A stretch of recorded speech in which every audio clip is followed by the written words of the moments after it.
Welcome again to Lakeshore Focus, a weekly show highlighting the key issues, important events, and interesting people in our region. I'm Keith Kirkpatrick. We read about and wonder what is happening in the Middle East. There is so much conflict, fighting, and strife. The major events are often reported, but what do we know about the people, that average person and family who have to live with the turmoil all around? We have with us in our studio today two individuals with first-hand experience in this. Let's meet Ali Ghalayini and Omar Estwani. Did I butcher your names or did I get them right? You got them Yes. Close enough, huh? Okay. right. Enough butchering. Enough butchering. Okay. So I think we need to kind of set the stage here a little bit about the connections. You both live here in this region, right? Correct. But I want to ask you both a little bit about your family backgrounds because you have connections overseas to the Middle East. So, Ali, tell us a little about you. Where are you from? I'm from Damascus. I moved, I left Syria in 2003. I moved to Egypt, studied there, and then I came to United States on 2007. Studied there 1 year, did an evaluation for my studies and then started my master's. After that, I moved to Indiana. I was in Wisconsin. Okay. So your family, your mom and dad, your parents? My parents are and still there? almost all of my family is still there. Your whole family? Except my brothers. Okay. So you and your brothers are over here. Or where are your brothers? My brother in Germany. Okay. He's a doctor. And the youngest in Malaysia is continuing his studies. So you guys kind of went away. So all over the world. We'll get back to that one. So Omar, you were born here, right? Yes. Okay. Born and raised, born Methodist Hospital in Maryville, Indiana. Stayed here till finished kindergarten here, and then we moved to Virginia, just outside of D.C., Fairfax County area. And there, my father was very involved in interfaith activities and bringing people of different faiths together. So where are your parents from? My father and mother are from Syria. Okay. From Damascus, Syria. And were you neighbors over there? Your family's neighbors? Do you even know that? How close they even our live? parents probably could tell exactly what corner street and what side street. But you guys don't know at all. I personally don't. I'm born and raised here. He probably does. Yeah, if you tell me the area, I can tell you how far. We'll have to do that later, right? And compare notes. Yes. So they came here how long ago? Well, 1980. Okay. Now I'm giving my age because I was born a month after they arrived. They came to visit my aunt uncle. My uncle has been a doctor at Methodist Hospital for close to 40 years now. Oh, okay. And so they came just to visit. I was born a month later. The plan was to go back within months. And what's happening now was happening there on a, it wasn't as televised. You don't have the cell phones and the footage. But it was tough to go back in those days. So we ended up staying here, and my dad kept renting and staying month to month till he realized we're here for the long haul. Did they think, I mean, that means your mom came here, she was 8 months pregnant, right? Yes. So, I mean, were they thinking they were going to leave before the baby came? Well, no. Or were hoping to be here with the brother? Well, yeah, they were just visiting because it was her sister that was here. So it was the two sisters, and she figured she could help her because they had to leave Syria for a period of time. And they thought it would just blow over in a month or two and they can go back. And, 1 month became 1 year, 1 year became 15 years till we've lived here all our lives now. So you still have aunts and uncles, grandparents, Correct. what? Aunts and uncles, cousins, and actually I went back and got married in Syria as well. Oh, wow. Okay. So my wife is born and raised in Syria, and her family's there as well. Keep all these connections. Yeah. So Ali, you haven't been back since you came here in 2008? 2008. Okay. My last visit. So how do you stay in touch with your family? Well, since I moved away in 2003, I adapted the technology, if you want to say, and start using the social media and all the programs to connect with my family, even while I was in Egypt. So it wasn't a change for me to figure out how to connect with my family, because even back in Egypt, also used the computer programs and etc. to call them or send them messages. So what's the primary way that you stay in touch? And Now or yeah, before? now. Mainly my cell phones. I use a lot of apps. There's a lot of apps now. You can call, text, send videos, send audio records, and share your pictures, etc. So we stay connected this way. And I mean, we do you communicate with them like on a daily basis? on a daily basis. Okay. I put all my effort to call them at least 1 or 2 times a day to check on them. You call them twice a day? Yes. Wow. Yeah. So Sometimes for 5-10 minutes just to check on them while I'm driving to work, etc. But I prefer to keep connecting with them. so you don't have to like take a picture with your phone and go, hey, here's what I look like. Here's your handsome son. Nothing like that, right? They're Well, seeing you on a regular basis, at least on. Yes. But I send a lot of pictures, especially like my youngest brother. I didn't see him like when I left. He was probably 8 years old. Now Is he he's still there? studying. No, he's in Malaysia. Okay, he's the one in Malaysia. Okay. Yeah, he's Got it. studying over there. So I keep connecting with them and, Okay. send them pictures, videos, and because this is an issue when you travel a lot, when you be far away, you might lose the connection. Right. So Omar, how do you stay in touch with the rest of the family? I assume your wife particularly. Yeah, my wife is always. Because her family's, her parents are there? Yes, she's always talking.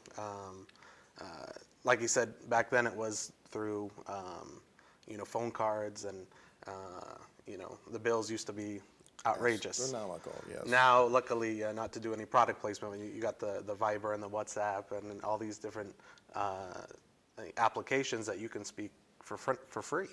Now, the problem is, do they have internet connection? Is their electricity on? They lose power. So you got to catch them at the right times. We start knowing, okay, this is normally when the electricity How much on. is it? How much of a problem is that for them? Major. Big problem. Major. Yeah.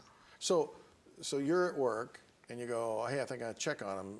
I mean, so you try I to. have their time on my phone, on my main screen. So constantly I know what time is it now there.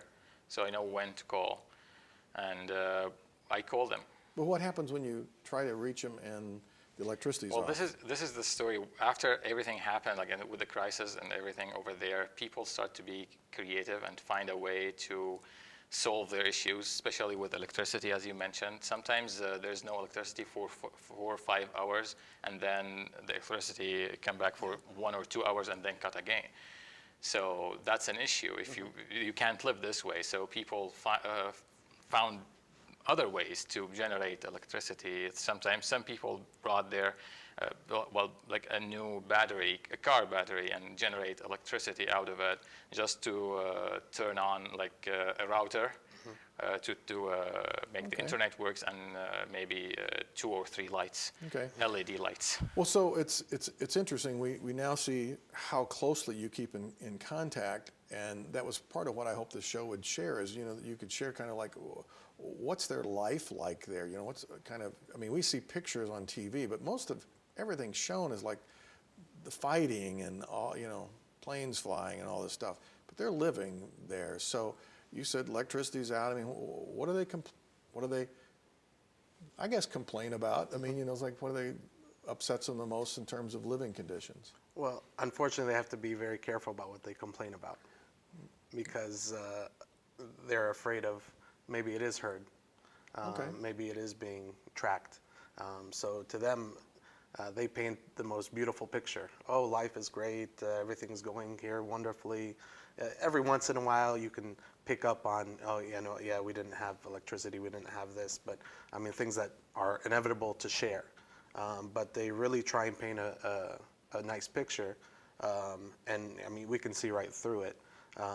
The truth is, Then how do you know really what's going on with them? well, I mean, there's things that, first off, through the news, through things like that. Now, different parts of Syria are functioning differently. So, the outer parts away from Damascus are in a lot more dire situation. You look at, the places of, for 6 months, no food is coming in. No, all their only source of food is water mixed with some pepper and salt. That's their food. I mean, that's their soup. Meanwhile, closer to Damascus and some of the surrounding parts, it's difficult too, because there's checkpoints. I mean, we know people that have gone in and came out and go back in and come out, and when they're here, they can share the details. How did you get in? When did you get married? In 2005. Okay, so was it difficult then to kind of get in and get out? No, it was before the revolution. It was very smooth. Everything was nice and easy. Have you been back since? Well, my wife was there when the revolution just started. I used to send her every year to visit her family, and we had planned a 3-month visit, and the revolution had kicked into overdrive, and that's when I had to call her and tell her let's cut it short, and she came back. But you guys haven't been back since then? No. Okay. No. So Ali, when you are in communication with your parents, I mean, how do you know kind of what's going on? Is it the same thing? It's hard for them to really share what's going on. I mean, how do you know what's going on? It's kind of, as Omar mentioned, sometimes it's hard for them, and it's really risky for them to speak freely about what's going on. So mainly the news, the social media, and there's some people now who use the social media to report news, because there's no formal news reporters can go near, but so people became reporters to certain groups or channels on the internet. How did you guys personally feel when, in these past, I don't know how many months it's been, that this country has, it just seems like focused on the Syrian refugees coming in. I mean, particularly focused on Syria. We don't want any Syrians coming here. I mean, how did that make you personally feel living here, that's part of what's going on in America? In my opinion, I'm not the expert in politics or anything, but in my opinion, I think we have a moral failure in the international community towards what's going on in Syria, because it's much beyond what we see on the news. I'm not talking, even about the politics. Just let's say about the humanitarian issues. Unfortunately, the humanitarian situation became trapped between the military and the political agendas. Right. So the international community now is stuck what we can do, how we can do it, who's going to help us, etc. But the bottom line is the people are suffering. I guess what bothered me is I get the political thing. I'm talking about our country and reacting. I mean, because elected officials are going to react in certain ways. Sure.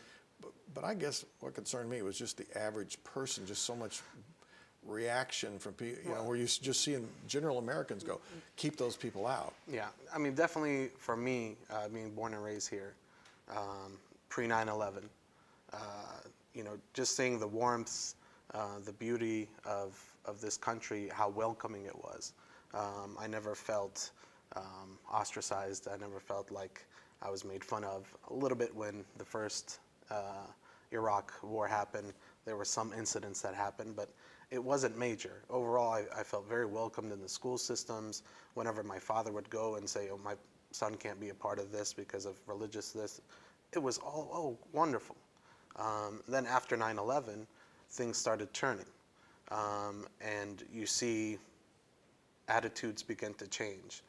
And when you see it now with the Syrian refugees, it's just another step in the process.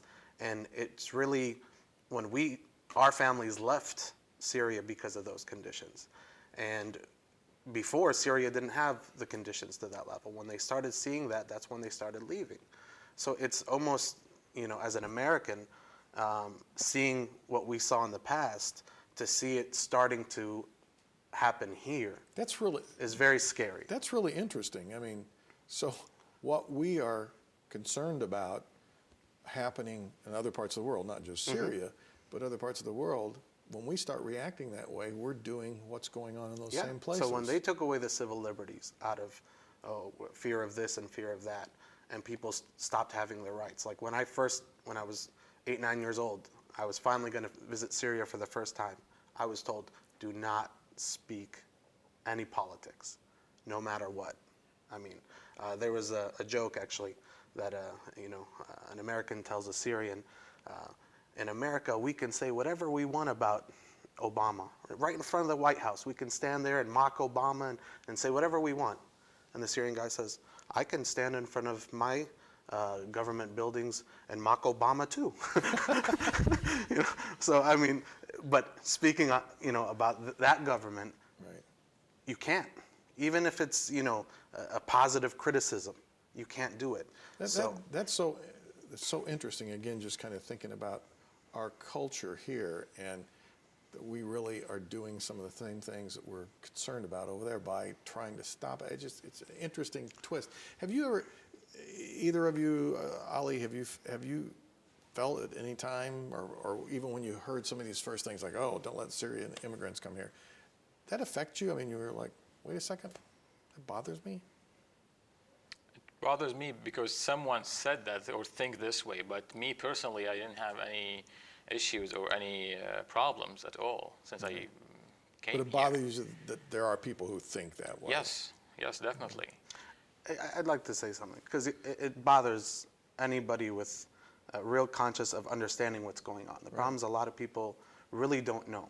I've met with a lot of people that sincerely say, I don't want them to come because I'm afraid. I'm afraid one of them will do something, will do some harm. And it's a sincere feeling. And so I don't want to discount or belittle that. But I think it's because they don't really realize what's going on with these people. Mm-hmm. These people are people of humanity. They're going through tragedy. They want to leave this type of life. They don't want to come and engage in it more. They're leaving their homes that they hate to leave. They love their home. One person said, would someone really put their kids into a raggedy boat into the ocean unless the land was not more safe? Right. So they're putting their lives at risk to leave conflict. I'm sure that they would just like, I mean, is this what they would just like their life to be normal, and Yes. they'd like to be there Well, and just. well, there was a story that really shows what America's all about, and really shows how to protect our homeland. Instead of building walls like we hear, build bridges. And I'll share a story that happened in Lincoln, Nebraska. I saw it on Facebook. There was noise coming from a home, and it seemed like children are unattended. So the neighbors called the police. The police sent 2 officers, and they knocked on the door. They opened it. They found 3 girls and a young boy and a mother and father. And they saw that they're just being loud and everything because they didn't have anything to do. They had nothing in the house. It was very bare. And they were Syrian refugees there for only 3 days. So the officers felt sad for the kids, that they're crying and because they have nothing. So they went back to the police department, brought some Christmas gifts. This was in early December, that they were planning on giving to community kids. And they came and gave some of those to these children. Now, honestly, when these kids see that, originally they're afraid of police. They have a negative connotation with police. Now they see these officers giving them Christmas gifts, even though they don't celebrate Christmas. But they understood the magnitude of that gesture. Now these kids are going to grow up loving America, loving the police, protecting this country, and living in a harmonious way. That's the way to protect America. That makes you feel good about being Americans, and to know, because we hear the other side of this. Do you hear, I mean, there's been a huge migration of people out of the country, particularly into Europe. I mean, when you talk, Ali, particularly to the family, I mean, do they say, oh, so-and-so has left? Or, I mean, you ever hear that some of the other family have left, or people have gone? Or do they talk about that stuff, or do they just say? Well, they say that this person left for a reason, not necessarily, escaping or describing what's going on with him or her.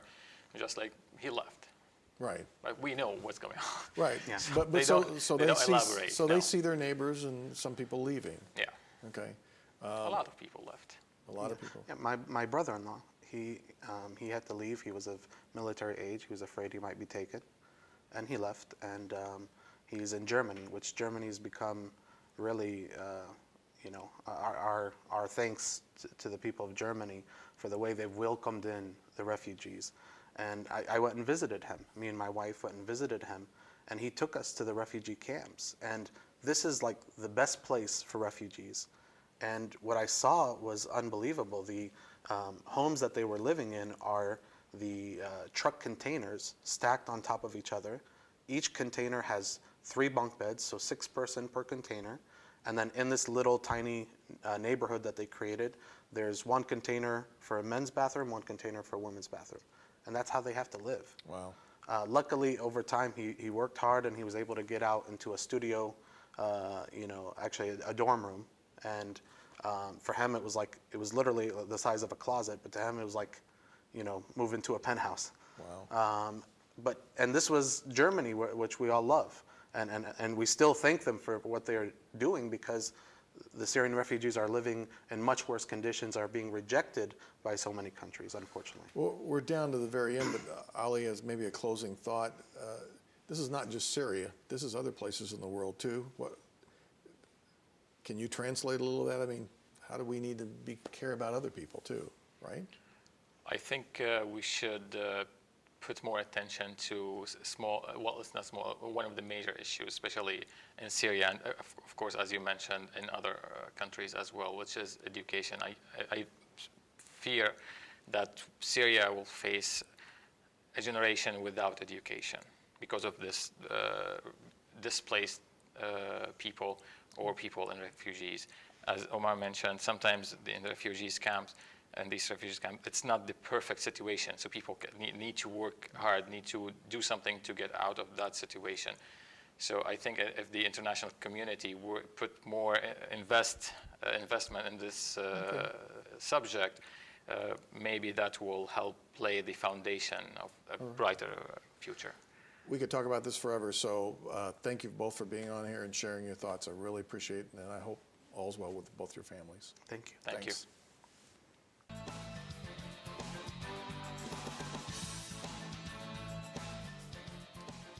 When we hear or think about the turmoil in the Middle East, the first thing that comes to our minds or out of our mouth is, ain't it horrible?